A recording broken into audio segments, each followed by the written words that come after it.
அனைவருக்கும் வணக்கம். நான் இந்த ஆரோக்கியத்தை பற்றி வெங்கடேசன் கண்டுபிடித்த ஆரோக்கியத்தை பற்றி நாம் பேசிக் கொண்டிருக்கிறோம். வெங்கடேசன் கண்டுபிடித்த ஆரோக்கியத்தை பற்றி நாம் பேசிக் கொண்டிருக்கிறோம். இது பரிணாம அறிவியல் ஆகும். ஒவ்வொருவரும் உடல் சுத்தத்தை பற்றி நன்கு தெரிந்திருக்க வேண்டும். Everybody should be known to cleaning the body. Everybody should be known everybody should have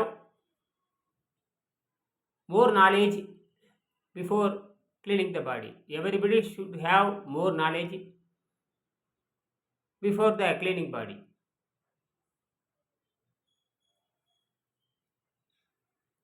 If you have more knowledge for the cleaning purpose, that is possible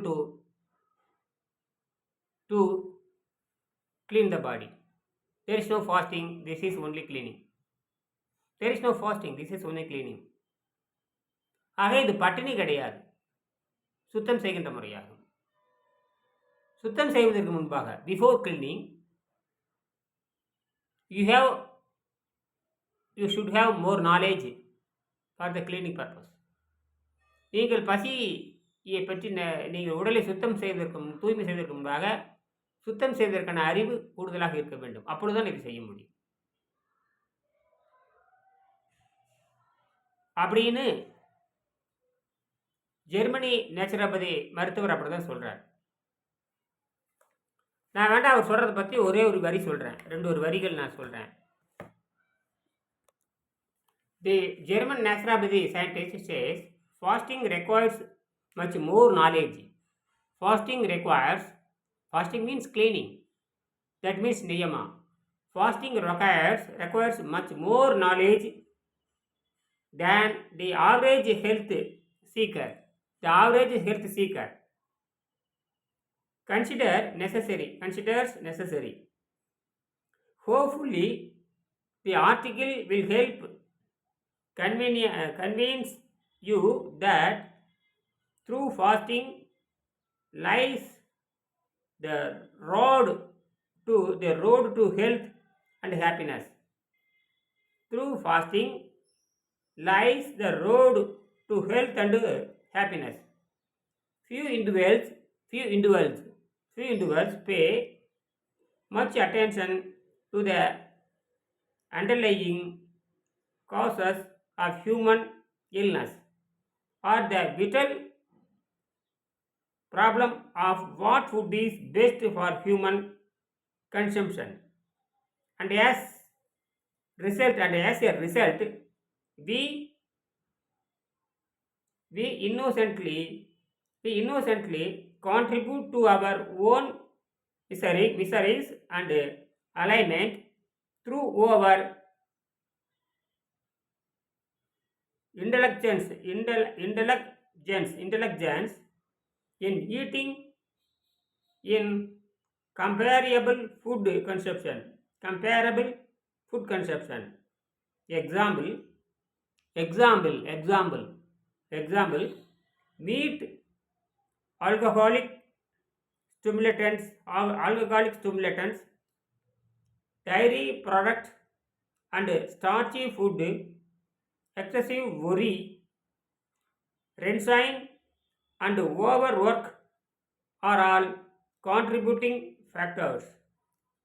Fasting must first be recognized nature's way of healing all ills, and while not a cure-all for every known ailment, total fasting makes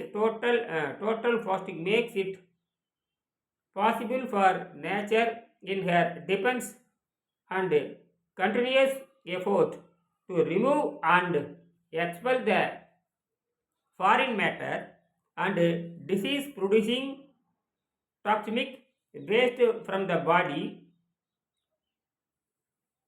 thereby correcting the fault of wrong living in the improper diet. Proper diet and improper diet. hungry, when you feel hungry, it directly goes to your willingness, meat, your actual willingness. Direct hungry, when you feel hungry, you directly go to as you wish. You take the lot of non-veg items. Non-veg items are not giving the health. But first we understand. The Dr. Arnold says fasting is more recommend. Fasting is more recommend. He says requirement means more knowledge. Requirement means for more knowledge. Before cleaning, we more knowledge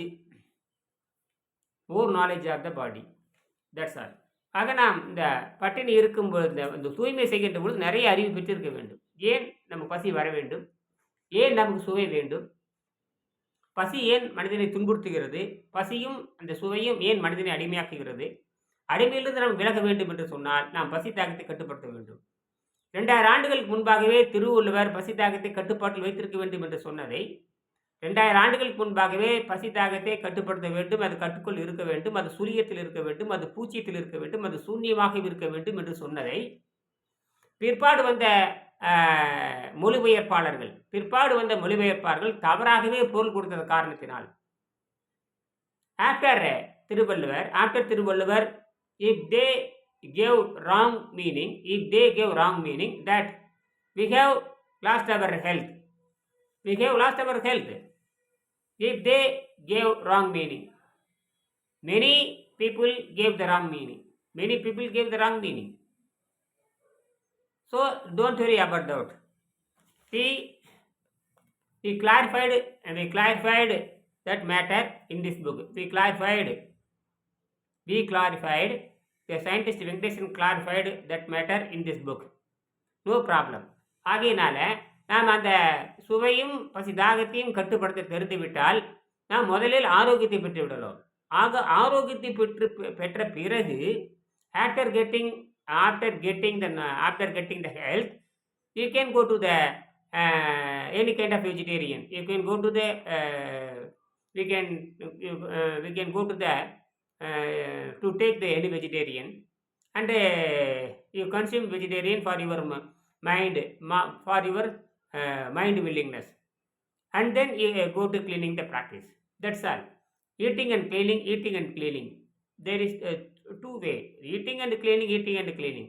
Hungry and taste makes the slavery. Hungry and taste make the begging life. Dreaded beggary. அதாவது பசி என்ற ஒரு துன்பம் நமக்கு இருக்குமானால் இறைவன் சாகட்டும் என்று சொல்கிறார். பசிக்காக நான் பிச்சை எடுத்து வாழும் நிலை இருக்குமானால் இறைவன் வேண்டாம் என்கிறார், அல்லது படைத்தவன் வேண்டாம் என்கிறார். நான் சொல்லல, வள்ளுவரே சொல்றார். இரவு அச்சம்னு ஒரு அதிகாரம் இருக்கிறது. இரவு அச்சம், பெக்கிங் லைஃப், பெக்கரி லைஃப்னு எழுதியிருப்பாரு. ட்ரீட் ஆஃப் பெக்கரி 9/4 ட்ரீட் ஆஃப் பெக்கரின்னு எடுத்து படிச்சு பாருங்க. இரவு அச்சம்ங்கிற ஒரு தலைப்பு இருக்கிறது. என்ன சொல்றாருன்னா, இறந்தும் உயிர் வாழ்தல் வேண்டின் பறந்து கெடுது உலகை இயற்றியான். இறந்தும் உயிர் வாழ்தல் வேண்டின் பறங்கு கெடுது உலகை இயற்றியான். அதாவது என்ன சொல்றாருன்னா, இந்த லெட் வேர்ல்டு மேக்கர் அப்படியே சொல்கிறேன். கவிக்கு சுத்தம் translated by the in quite version. The great Kaviyogi Shuddhananda Bharathi translated the Thiruvalluvar poem by the poet version. Very interesting subject. That says, let world maker loiter and rot. Let world maker loiter and rot. If beg and live. If beg and live. If and beg and live. If beg and live, the human fat. If and beg and live, the human fat and முடிச்சிருப்பாரு. If beg and live, the human fat. பிச்சை எடுத்து வாழணும் அப்படின்னு இந்த மனித விதி இருக்குமானால், மனிதனுக்கு பிச்சை எடுத்து வாழணும்னு விதி இருக்குமானால் வேர்ல்டு மேக்கர் லாய்டர் அண்ட் ரோட். லாய்டர்னா சீரழிந்து போதல், ரோட்டுனா அழுகி போதல். அதாவது இந்த பிச்சை எடுத்து வாழுகின்ற நிலை இருக்குமானால் அப்படின்னு எழுதுறாரு. ரொம்ப அற்புதமான அந்த கவிதை நீங்கள் படித்து பாருங்கள்.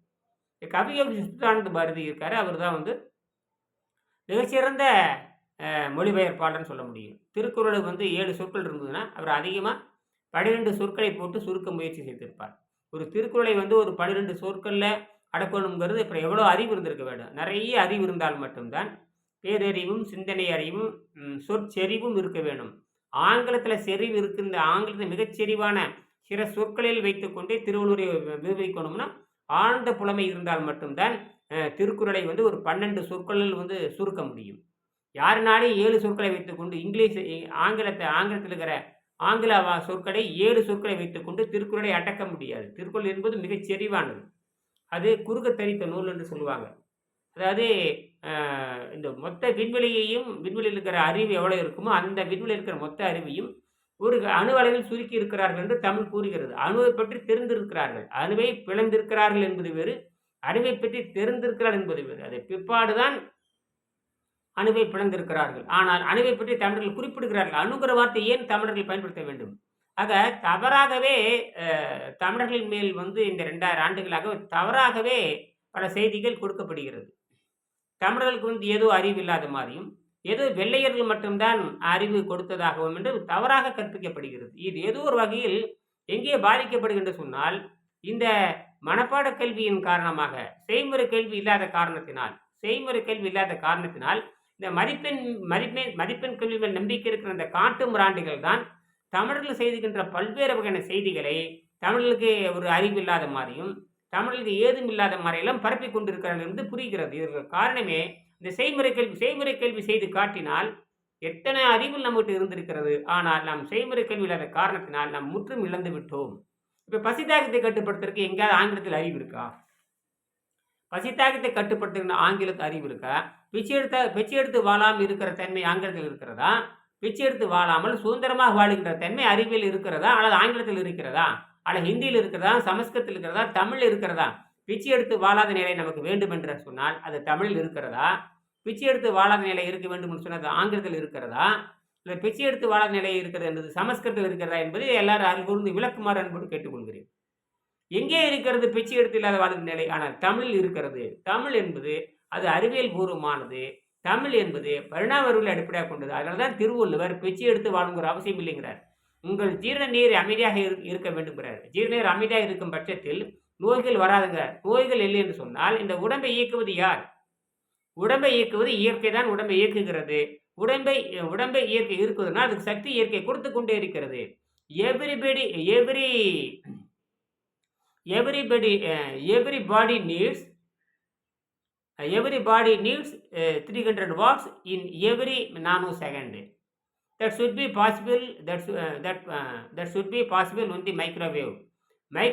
Microwave energy provided the microwave energy can be provide the energy to the body. ஆக மைக்ரோவேவ் எனர்ஜி மட்டும்தான் 24 மணி. ஒரு மனிதனுக்கு சராசரி பார்த்தீங்கன்னா ஒரு 300 வாட்ஸ் எவ்ரி வினாடி தேவை. 300 வாட்ஸ் இருந்தால்தான் ஒரு மனிதன் இயங்க முடியும். நம்ம உடம்பு வந்து 60 கிலோன்னு வச்சுட்டாலும் கூட இந்த மனித உடலுக்கு குழந்தையாக இருந்தாலும் 300 வாட்ஸ் எனர்ஜி வேணும். அது மனிதனாக இருந்தாலும் சாதாரண உயிர் வாழ்றதுக்கு 300 வாட்ஸ் எனர்ஜி இருக்கணும். ஒரு சைக்கிள் ஓட்டன்னு வச்சிங்கன்னா நமக்கு 300 வாட்ஸ் சக்தி இருந்தால் தான் ஓட்ட முடியும். அப்போ இந்த 300 வாட் சக்தி எங்கிருந்து வருகிறது? மேம் சாப்பிடுங்கிற அத்தனை உணவுமே போதைப் பொருள் தான். Food is steroid, food is toxin, food is poison. இப்போ சயின்டிஸ்ட் என்ன சொல்கிறாங்க? ஃபுட் இஸ் பாய்சனுங்கிறாங்க, ஃபுட் இஸ் டாக்ஸின்ங்கிறாங்க, ஃபுட் இஸ் பேஸ்ட்டுங்கிறாங்க. பிளட் டெஸ்ட் பண்ணிட்டு உங்களுக்கு பாய்சன் கலந்துருக்குன்னு சொல்கிறாங்க. அப்போ ஃபுட்டு பாய்சனாக மாறுதுங்கிறதான விஷயம்.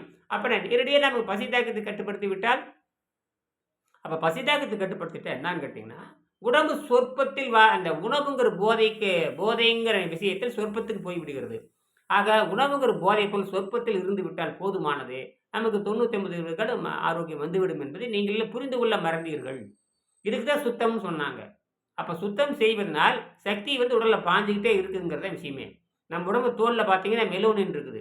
மெலோன் வந்து எல்லாத்தையும் உறிஞ்சிக்கும். நம்ம உடம்பு தனக்குத்தானே self association mechanism in the body. Your body design by the quantum biology. நம் உடம்பு வந்து குவாண்டம் பயாலஜி. அந்த குவாண்டம்னா என்ன, இருத்தன்மையுடைய. குவாண்டம்னா இருத்தன்மைன்னு அர்த்தம். குவாண்டம்னா உங்கள குவாண்டம்னா என்னன்னு கேட்டீங்கன்னா, சக்தின்னு அர்த்தம். அது வேற. சக்தி குவான்டிட்டி இதெல்லாம் சக்தின்னு சொல்லுது. ஆனால் குவாண்டம்னாவே அடிப்படையிலே 2 தன்மை உடையது. குவாண்டம் பயாலஜி 2 தன்மை உடைய, முகம் 2 தன்மை உடைய. நாம வந்து சூரிய வெளிச்சத்திலிருந்து சக்தி எடுத்துக்க முடியும். இருட்டிலிருந்து சக்தி எடுத்துக்க முடியும். சூரிய வெளிச்சத்தில் சக்தி இருந்தா அது தாவரத்தினோட ஒரு வகை. இருட்டிலிருந்து சக்தி எடுத்தா தாவரத்தின் இன்னொரு வகையான அது காளானுடைய வகை. காளான் வந்து இருட்டிலிருந்து சக்தி எடுத்துக்கொள்ளும். பச்சை தாவரங்கள் வெளிச்சத்திலிருந்து சக்தி எடுத்துக்கொள்ளும். அப்ப வெளிச்சத்திலிருந்தாலும் சக்தி எடுத்துக்கொள்ளும். இருட்டிலிருந்தாலும் சக்தி எடுத்துக்கொள்ளும்னு சொன்னால், நாம 2ம் பெற்றவர்கள் என்று புரிந்து கொள்ள வேண்டும். We have both power. We have both power. Every mind, every body have both power. One, we grab the energy from light. We grab energy from the dark. This is the simple matter. ஆக நாம் இயற்கையை புரிந்து கொள்ளாத சாபக்கேடு தான் நாம் பல நோய்களுக்கு ஆளாகிவிட்டோம். ஆகையினால ஒரு குறைந்த கட்டணத்தில் இதை தெரிந்து கொள்ள முயற்சி செய்யுங்கள். நீங்க லட்சக்கணக்கில் ஆரோக்கியத்துக்கு செலவு பண்றீங்க. ஆக லட்சக்கணக்கில் நீங்க ஆரோக்கியம் செலவுங்கிற அவசியம் இல்ல. உணவுக்கு லட்சக்கணக்கில் செலவுன்னு அவசியம் இல்ல. லட்சக்கணக்கில் செலுத்தி விட்டு, ஒரு குறைந்த தொகையில் ஆரோக்கியத்தில் பெறுவதற்கு உங்களுக்கு என்ன சிரமம் என்று எனக்கு புரியல. நானும் 25 வருஷமா சொல்லிட்டு தான் இருக்கேன். நானும் சில 1000 புத்தகங்கள் மக்களுக்கு குடுத்துருக்கேன், வித்திருக்கிறேன். என்னிடம் கேட்பவர்கள் வந்து குறைந்த கட்டணத்தை கொடுத்துக்கொண்டு ஆரோக்கியத்தை மிகப்பெரிய வைரத்தை பெற்றுக்கொண்டு செல்கிறார்கள். இருந்தாலும் மக்களுக்கு இந்த சந்தேகம். ஏன்னா, நெறைய பேர் கற்றுக்கொண்டவர் நெறைய பேர் சொல்லித்தர வெளியே வருவதில்லை. அந்த அளவுக்கு அவங்களுக்கு துணிச்சலோ, தைரியமோ, விளக்கும் மனப்பான்மையே இருந்தும் கூட வெளிப்படுத்துவதில்லை. அந்த அளவுக்கு தடை. உணவை பற்றி பேசிக்கிட்டு பல தடைகள் வருகின்ற காரணத்தினால், அந்த பிசாசை எதிர்த்து பேசணும்னா சக்தி வேணும்.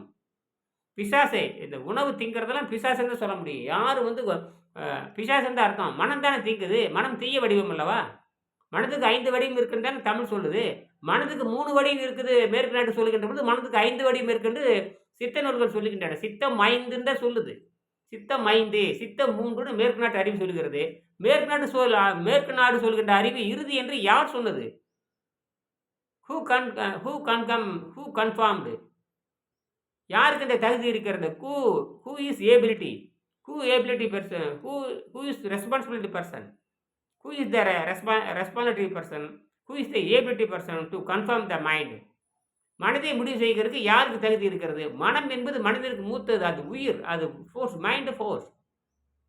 There is a 3 kind of force in the universe. There is a 3 kind of force in the universe. One is gravitational attraction. Second is electronic repulsion. Third is mind force. That's all.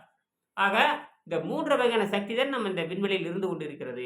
அதில் முக்கியமானது இந்த microwave எனர்ஜின்னு சொல்ல முடியும். அது வந்து பல கோடி ஆண்டாக இருந்து வருகிறது.